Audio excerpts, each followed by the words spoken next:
यहाँ पर एम्स के डायरेक्टर है डॉक्टर श्रीनिवास जी, और अभी अभी हम इस कार्यक्रम में आने से पहले हम बाहर थे तो बात कर रहे थे, श्रीनिवास जी कह रहे थे, हंसते हंसते बता रहे थे, लेकिन ये आप उनका दिल कितना बड़ा है, किस प्रकार से सोचते हैं, उसका एक उदाहरण है।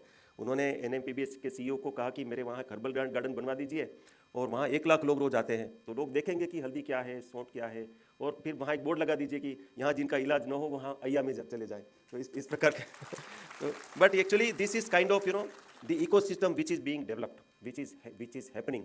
जैसे एम्स की CIB में, जिसको माननीय मंत्री जी ने चेयर किया, उनकी एपेक्स बॉडी ने, और उसमें उसका पूरा कोऑर्डिनेशन एम्स के डायरेक्टर डॉक्टर श्रीनिवास जी करते हैं।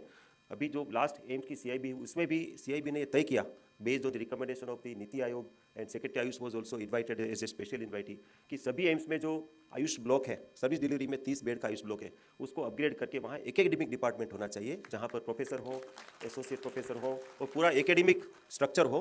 तो मैं माननीय मंत्री जी आपका मैं खूब धन्यवाद करता हूँ। दिस इज़ लाइक न भूतो न भविष्यति, और ये हमारे देश के इतिहास में दर्ज होगा, और आगे जहाँ एम्स में जो होता है वो नीचे ट्रांसलेट होता है, तो एम्स में ये हो जाएगा। उसके बाद सभी मेडिकल कॉलेजेस में भी भविष्य में इस प्रकार की रचना होगी। आज हम 5 विशेष कार्यक्रम के लिए एक बहुत छोटे से क्रिस्प कार्यक्रम में उपस्थित हुए हैं।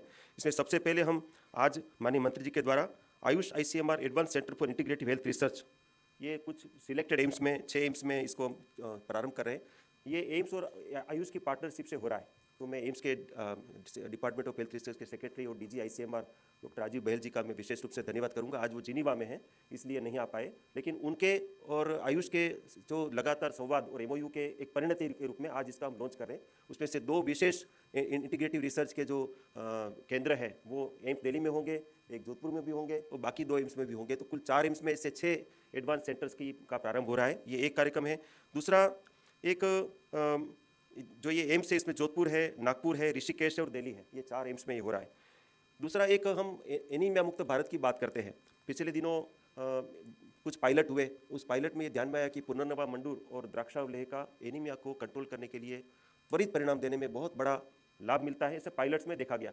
तो अभी 2 इनिशिएटिव्स प्रारंभ हुए हैं। इसमें एक तो है ministry of women and child development के साथ पिछले दिनों में आदरणीय मंत्री जी हमारे और आदरणीय मंत्री जी WCD के श्रीमती श्रुति ईरानी जी ने मिलकर के इसका संकल्प लिया कि मिशन उत्कर्ष के जो 10 जिले, उसमें से 5 जिलों में ऐसे आइडेंटिफाइड बेनिफिशरीज 4,91,000, उन पर ये 14 से 18 साल की जो एडोलसेंट एज की जो बच्चियां हैं, उनके ऊपर इसका ट्रायल होगा। एक बहुत बड़ा ऑब्जर्वेशन स्टडी होगा सेम कैंडिडेट पर, पुनर्नवा मंडूर और द्राक्षावलेह पर।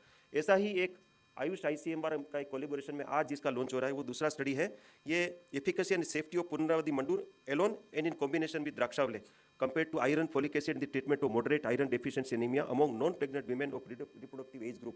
और ये 3,900 से ज़्यादा पार्टिसिपेंट्स इसमें रहेंगे। इसे double blind placebo control trial, और ये 8 इंस्टीट्यूट्स में प्रारंभ होगा। इसका सब कुछ हो गया, उसका एथिक्स अप्रूवल हो गया, ड्रग स्टैंडर्डाइज हो गया, इसके सब जो प्रारंभ करने के जो जिसको कहते हैं ना तैयारियाँ, पूर्व तैयारी, वो सब हो गई है। इसमें ये MG Mahatma Gandhi institute of medical science Wardha, AIIMS Jodhpur, NITM Bengaluru, RIMS Ranchi, KEM hospital Belagavi, AIIMS Delhi, AIIMS Bhopal और एम्स बीबी नगर, ये 8 स्थानों पर एक साथ मल्टी सेंटर ट्रायल प्रारंभ होने जा रही है। इसका आज माननीय मंत्री जी लॉन्च करेंगे। ऐसे ही आज़ादी के 75 वर्ष में हमारे आयुष के IPHS स्टैंडर्ड नहीं बने थे, Indian public health standard for Ayush, for public facilities. वो पिछले दिनों एक बहुत विशेष डेवलपमेंट हुआ।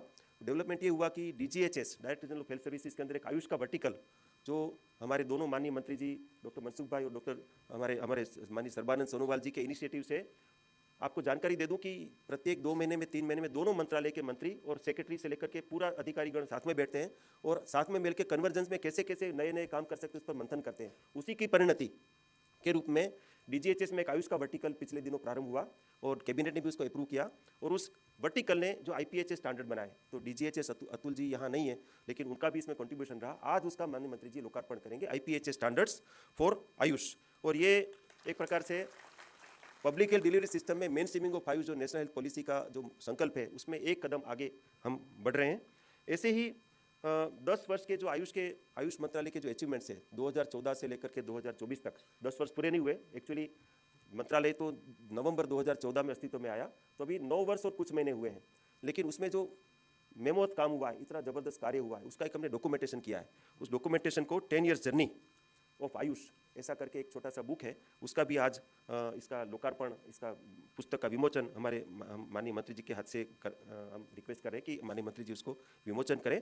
और अंत में राष्ट्रीय आयुर्वेद विद्यापीठ, माननीय मंत्री जी मैं बताना चाहूँगा कि ये आयुष मंत्रालय का बहुत वर्षों से यूनिक इनिशिएटिव है। और पद्मश्री पद्मभूषण वैद्य देवेंद्र त्रिगुणा जी उसके हमारे मंच पर उपस्थित है। आप उसके डीजी के जीबी के चेयरमैन हैं।